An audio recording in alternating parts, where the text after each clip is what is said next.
Hola amigos, ¿qué tal? Soy Guillermo de la Escuela Tiempo de Tango y hoy vamos a hablar del famoso paso básico de 8 tiempos que se enseña generalmente el primer día de clases como introducción al tango. Sí, esa secuencia de paso en la cual retrocedes, abres, cruzas y cierras el costado.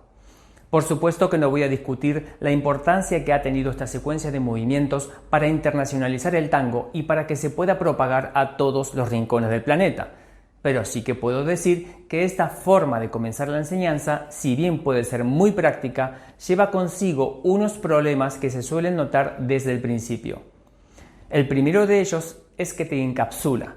Quiero decir que aprendes los movimientos desde el primero al último como una secuencia y una vez que terminas, vuelta a empezar. Eso está bien si no fuera que cuando tienes que variar y por ende salir del esquema, eso suele costar demasiado. Porque en las clases de iniciación los alumnos principiantes suelen aferrarse a los esquemas más que a desarrollar la improvisación, por la falta de confianza, claro, y tienden a quedarse pegados a esa secuencia de 8 pasos.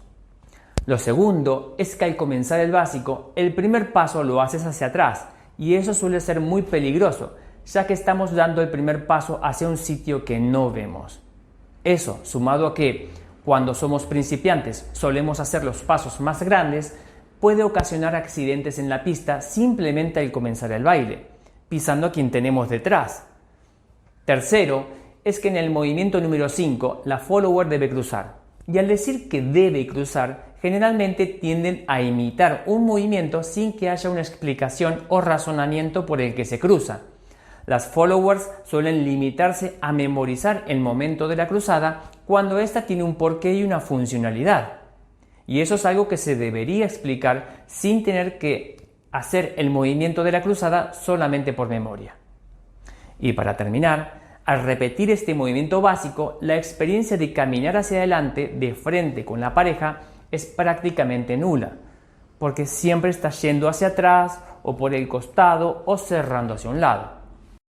Repito, no niego la utilidad que este básico ha tenido en la historia moderna del tango, desde el punto de vista de su propagación, pero todos los que hemos tenido la suerte de encontrarnos en el camino de aprendizaje del tango con profesores de tango tradicional, hemos comprendido el tango de otra manera, un baile estructurado, pero no ligado a un esquema del que sea difícil salir, con la caminata hacia adelante como principal sostén del baile y con la oportunidad de utilizar los 4 puntos cardinales que tenemos a la hora de comenzar el baile una vez que nos quedamos parados en la pista.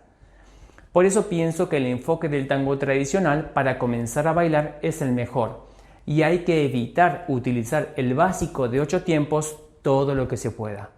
Este es mi consejo de hoy, espero les sirva y nos vemos en los siguientes vídeos. Un abrazo.